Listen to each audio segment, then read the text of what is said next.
I'm not a Puritan. I mean, I've got many things in my life I'm not going to tell you.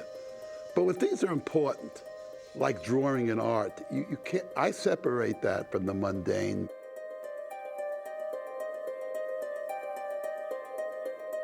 You're being handed an opportunity, but you keep crawling back to Katzenberg and saying, hire me. I want to make $10 million. I want to make $7,000 a week. I want to buy these fancy pants. Well, you know, young directors that work for me, I meet them at parties lately. They got these great pants, you know, these designer pants. I know they made a lot of money, but they're doing Shrek 2, 3, and 4. They think they're doing something. I mean, I'm sorry, guys, if you're young or half young, or get a bunch of guys together and make your own films.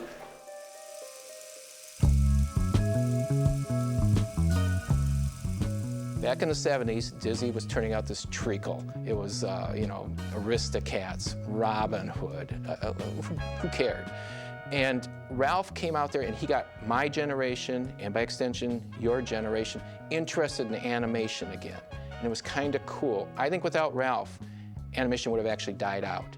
In grade school, I used to doodle a lot, actually. And at that time, I didn't really know the impact my father had on actually art. I just would doodle myself and make little flip books in my journals and stuff for school. And I'd ask my dad, you know, how do I draw an elf? Do you know how to draw an elf? Like, actually not even knowing necessarily when I was really young that he had drawn billions of elves. And Ralph was one of the few who broke through consistently making films, animated films, that were treated an adult audience like adults. So Ralph to me is probably the most significant person in the last 40 years of animation. Some people work very well with my dad. They get him. I've seen it. They love him. They get it. Some people do not work well with him, hate him. He was definitely breaking the rules and taking animation to places it had never been before.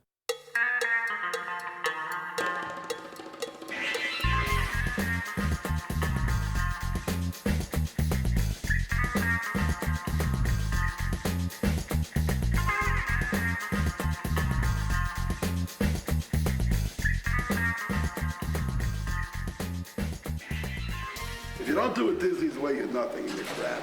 And every animator said, yes. Yes, it's the only way, God. Yes, God. You can't do this. Yes, God said you can't do this. Our hands are tied. Why are the pictures bad, Connie? The pictures are bad because we don't have Disney's money. No, Connie, the pictures are bad because you're not thinking about what you're doing. Disney was dead. I mean, their films were terrible at that point. The studio was almost out of business. So we looked to ourselves as sort of the salvation, and maybe we could take animation somewhere else. You see, I'm a cartoon animation director. You mean you draw cartoon comedies for the movies? That's right.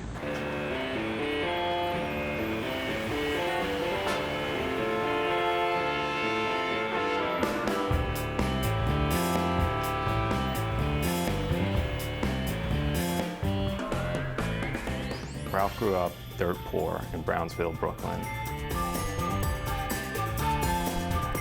I didn't know I was poor. I knew we didn't have as much as we were supposed to have, but it didn't matter. Quite simply, Brownsville was a ghetto, a very Jewish, very black, very Irish, very Italian. It was a very wonderful place to grow up because of the different ethnic qualities to it that I enjoyed very much. The freedom of a ghetto, meaning that there really was nothing we had to live up to. I always found that very important. In other words, nobody was chasing me to be a lawyer or a doctor or anything. You have that kind of freedom, you could afford to fail. And if you could afford to fail, you're never worried. Too many people are worried about losing today, what people think of them, political correctness. That'll kill an artist.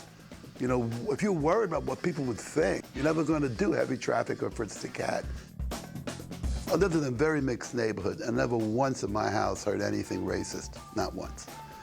There wasn't a racist line said about any religion or any person. I grew up 100% clear of that.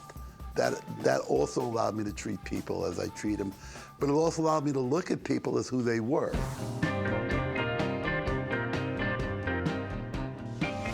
So Ralph just started middle school, and Earlier in the day, he is involved in some kind of food fight in the cafeteria, and he's already in trouble with the principal. At the end of the school day, he's sitting on the steps outside of the school with his back against the front door, just smoking a cigarette.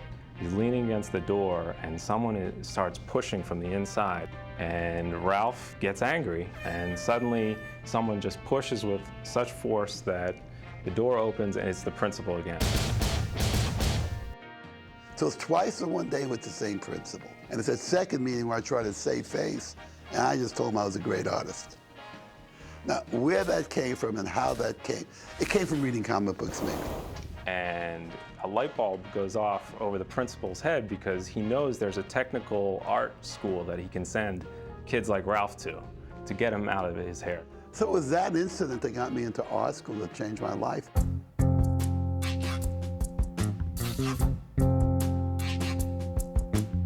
So he told me where to go, and I took it. That creep. Not long after he makes the arrangements, and Ralph finds himself going to Manhattan for the first time in his life.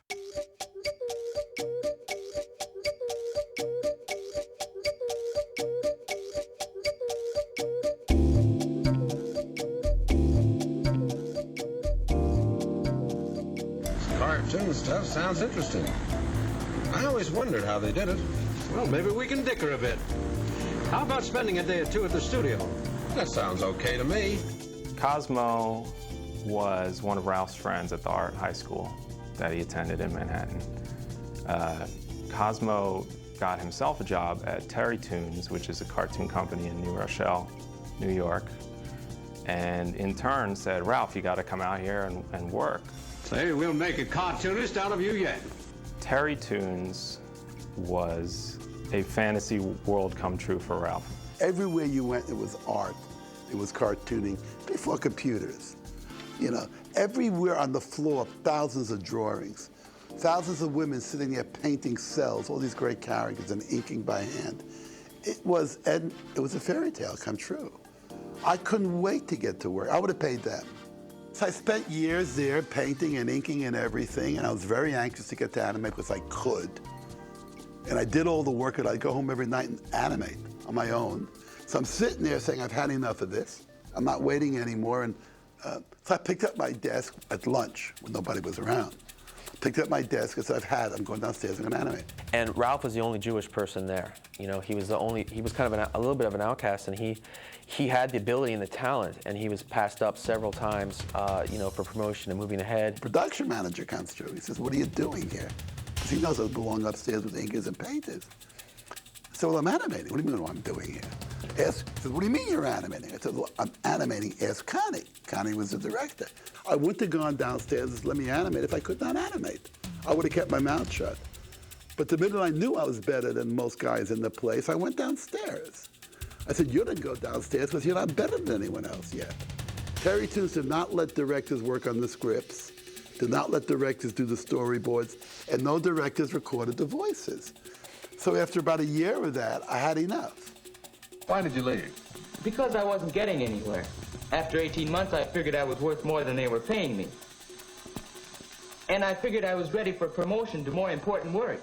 And I heard that somebody was leaving the top job at Paramount Pictures in New York.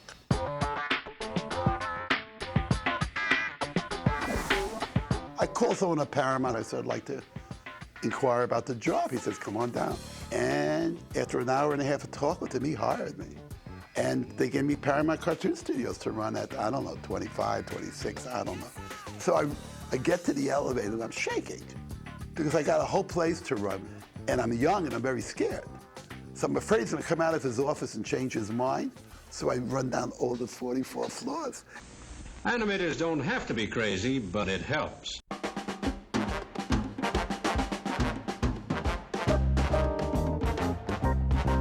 If you don't like the way things are done, you can spend a lot of time complaining about it. That was Walter's usual way. But this time, he got an idea. So Ralph was in New York, and he knew this producer, Steve Krantz, and he was telling Krantz, I want to make a feature film, and I've got the script right here. Ralph had Heavy Traffic, which ended up being his second feature he had already written an outline for. And Steve Krantz said, no, you've got to produce an existing property. So at the same time, underground comics were breaking out. Robert Crumb, of course, is the author of Fritz the Cat. And Ralph picked up the Fritz collection at the bookstore and he put it on Steve Krantz's desk and said, let's make this then.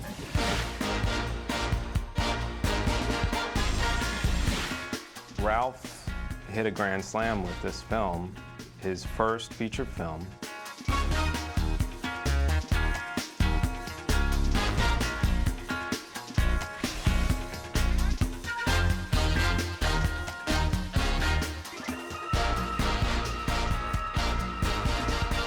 For Ralph, it was another stepping stone towards getting to produce the kind of pictures he really wanted to produce. I was sick and tired of the cartoons they were making. I didn't find what they were trying to say any reason to say. So I immediately thought that anything different would get people excited. Most studios other than Disney didn't have a production arm in animation. They didn't have this sort of system set up where you can plug into like they have today. So when he came and said, I'm going to make an animated film, they said, great. So Ralph made 3 urban films, 3 street pictures, and we hadn't seen a glimpse of his interest in fantasy worlds yet.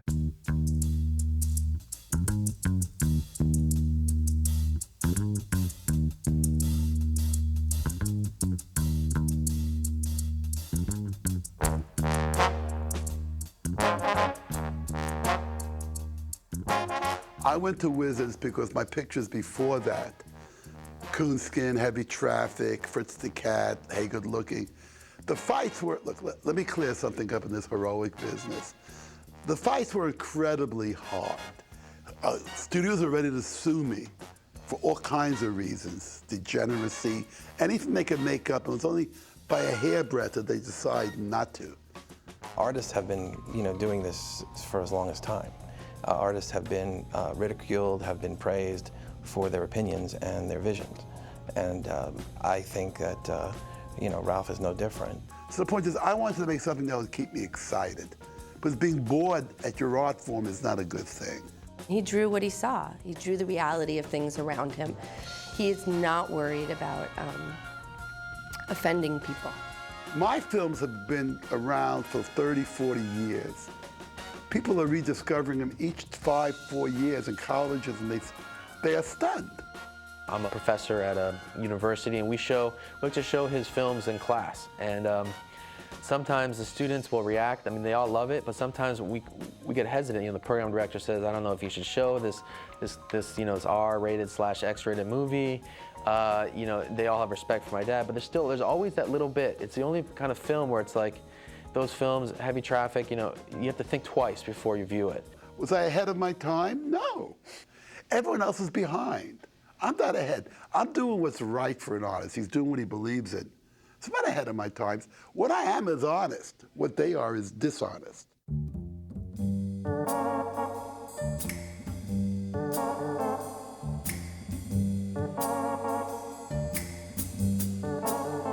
He was never trying to prove a point. He was never trying to show people anything or demonstrate a huge idea. He was just trying to show what is. He always said that his stories he was the quiet guy in the corner just watching. Because I loved fantasies. Then I read Lord of the Rings.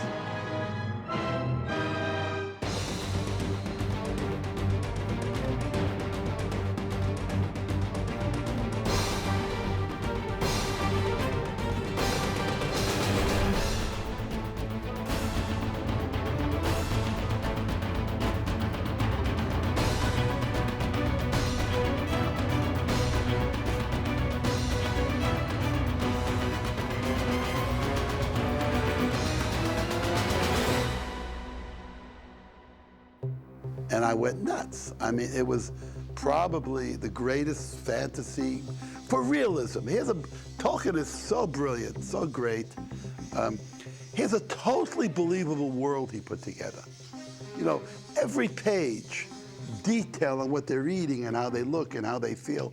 I've never read anything like it in my whole life to this date.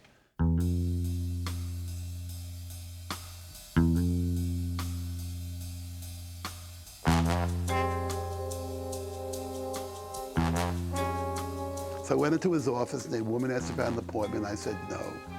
She said, well, you can't see Danny. He just came walking off the street. I said, just tell him Ralph Bakshi is here with the rights to Lord of the Rings. She says, what?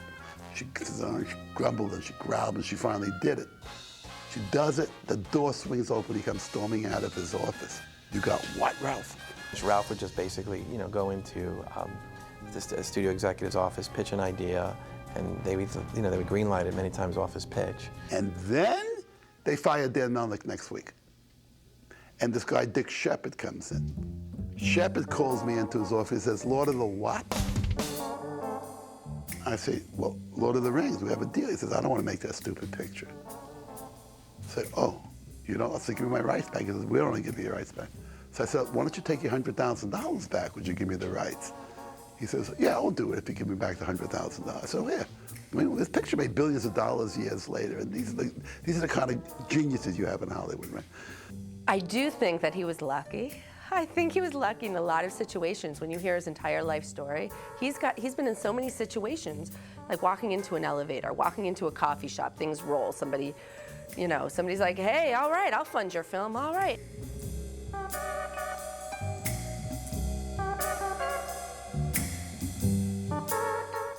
I called him and told him I had the rights. Would he want to do this film with me? He said, absolutely. So he flew down the next day, and we made a deal with Zaentz to do Lord of the Rings. One of the first questions I ask about film production is, how much? Well, how long is a piece of string? A motion picture is not a stock or inventory item. It can cost surprisingly little or involve a budget that would choke an elephant.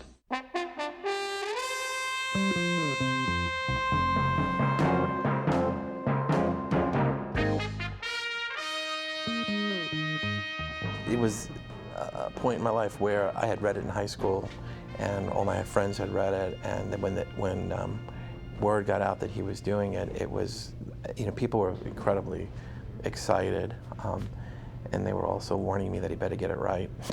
I read about it in Variety that they were planning to do it, and I had been in love with the books for several years, and I actually had an uncle that was I don't know, vice president or something at Universal, and I said, do you know these people, or is there any way you can get me to meet them? And he didn't know them, but he knew people that knew people. So he was able to help me get an interview with Ralph. The Lord of the Rings is in many ways like a scholarly edition of a work of medieval literature, such as Tolkien would have studied. How do you get that across on screen? The choices have to be made, and the full depth is something that is unlikely ever to be accessible from the screen. He hired me not originally to write the screenplay, but just to do research to say what the costume should look like or what the characters would be doing at a certain time. So I was able to get a job. He wouldn't, I was an unknown, so he didn't hire me off the street to be the screenwriter. I think it's pretty clever the way you fellows combine cartoon figures with something that looks as real as that automobile. We've made tracings from photographs of a real car for those scenes. How is he going to take this unbelievably complex undertaking of Lord of the Rings and get a finished film for whatever budget Saul Zaentz gave him to do it with, which I suspect wasn't enough?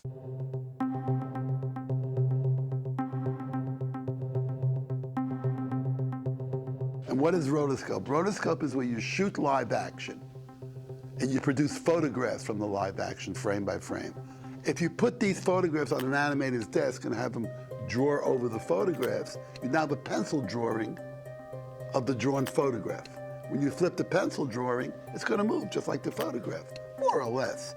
Well, the rotoscoping technique of actually hand drawing over live action really allowed the film to have a really special look to it, this really fluid movement look that, and allowed allowed the film to have realistic movement on characters like horses or battles. You can't animate that realistically. You can't. From pure imagination, you can't. It's impossible. So I decided to shoot the whole movie. I said, my God, this is the only way to do it. Once I decided that, I knew I could do the movie. Aragorn. Aragorn, go to Minas Tirith. Save my people. Boromir's death is one of the, you know, if you think about it, it's an animated scene, but it feels like a live action film, the subtlety of it, the camera work.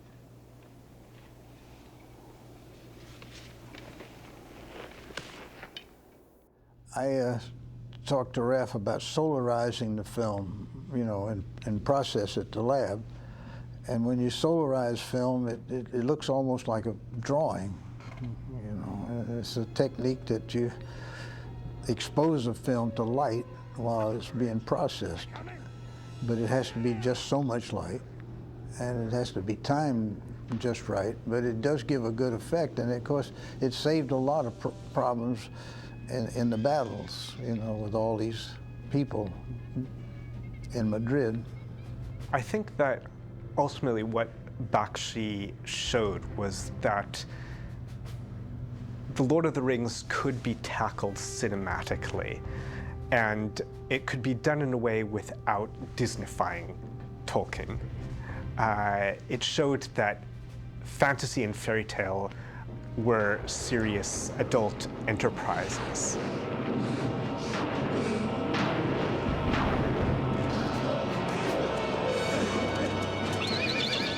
There are 3,000 people in costume, all stationed and positioned. There are 8 cameras ready to roll, right? It took me all morning to set up, and they're all out there. And it's cold. And I finally get the camera 1 ready, camera 2 ready, camera 3, and everything's positioned. I got a bullhorn, right? And I'm saying, roll camera 1. Each camera starts to roll, 8 cameras, because you don't want to miss the action from every angle, you know, you don't want to. And this communist leader who's running the entire thing stands up and says, lunch. And everybody stands up in costume, drops their swords, and walks away. I was out of my mind. It was also on a budget, and Saul screaming at me. You know, producers always worrying. So you know, these are hard shots. It was more a labor of love, you know, and Ralph created that with you. You know, he wasn't bossy boss. I mean, he did look out after everybody, and you knew that, and you knew how deeply he felt about it. And after a while, you got involved in it, and it became a part of you. You know, the amount of work to produce Rings, the frames, the people, shooting live action and animation, I mean, I don't think anyone ever appreciated I was on the verge of insanity. In other words, that was so much work for one man to be doing as a director. It wasn't where someone else shot the live action and said, I was over Spain shooting major live action footage. I had 3,000 people in the studio back in New York animating. I'm fielding 500 calls a day from the problems in the studio. I'm shooting an entire live action movie, and I'm trying to eat dinner with Zaentz at night who wants to be talked to.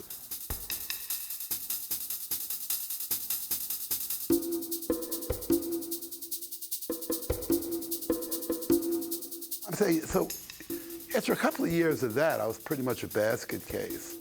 We were working 7 days a week, 12 hours a day. We'd literally leave at 8 at night when it was getting dark and say, okay, I'll see you at sunrise. And you'd come back the next day and you'd work and you'd work and you'd drink coffee. And a lot of people throwing things away, drawing not good, throwing things away. My dad would walk around and people would be like, whoa, and he'd talk to them and they'd draw, no, try this. And I remember I would just walk around and be like, oh, you're so mean, that was a good drawing. And they'd be like, here, kid, you have the drawing. Hobbit hair. I got fired once because somebody did a lousy job on Hobbit hair. And they thought it was my scene, and I got fired. And of course, I was devastated. For several months, I was doing research. And then I wrote the script for him. I wrote 5 pages of the script, just to give him, you know, hint, hint, this is what I've done for a few years, this is what I'm good at. And so he finally gave me the shot. He would give people a break because he needed to. He would do it on a whim, or he genuinely liked something and he would take a chance. I can't tell you how many people he promised would be his next director during the course of the film. That was his big thing. You'll be my next director.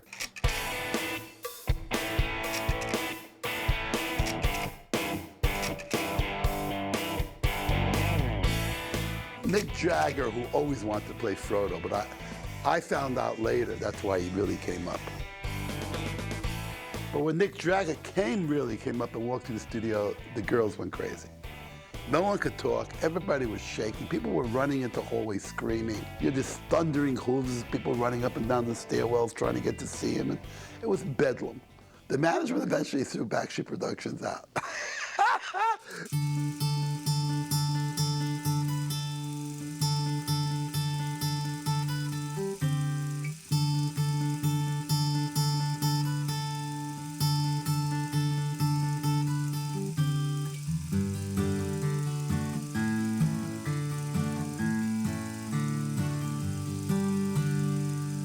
Family never took second place to my filmmaking. If I'm a filmmaker and I'm working very hard, you bring the family to the office, let them crawl around the floor. If you want to see your kids and you can't get home at night, bring them up.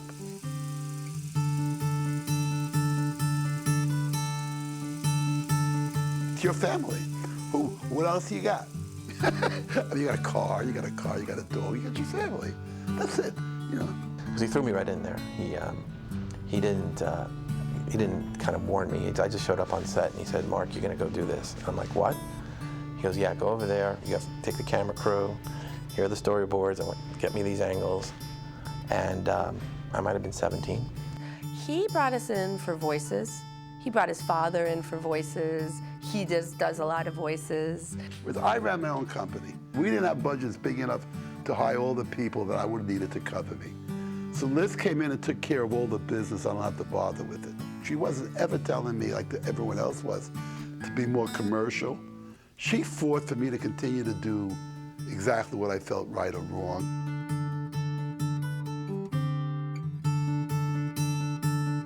I'd be dead if it wasn't for her. I mean, I'd be a drug addict or gone. It's another story, so.